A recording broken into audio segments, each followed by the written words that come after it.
अस्सलाम वालेकुम नाज़रीन। आज मैं आप लोगों के लिए एक छोटा सा एक फ़ज़ीलत कहिए पेश कर रही हूँ। मेरा टॉपिक है बहन की फ़ज़ीलत। हज़रत अली फ़रमाते हैं कि जब आप अपनी बहन के घर जाओ तो अपनी बिसात के मुताबिक कुछ ले जाओ।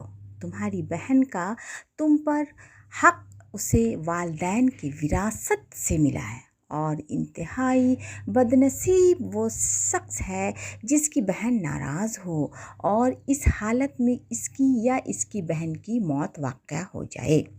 अल्लाह का शुक्र अदा करो कि अल्लाह ने तुम्हें पाकीज़ा रिश्ता अता किया और तुम्हें तुम्हारे दुखों का सहारा अता किया।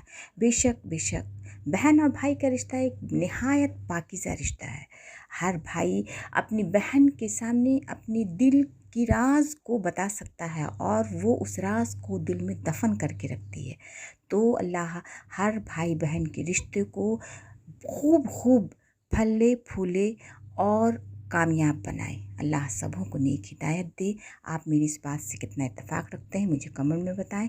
फिर मुलाकात होगी। अल्लाह हाफिज़।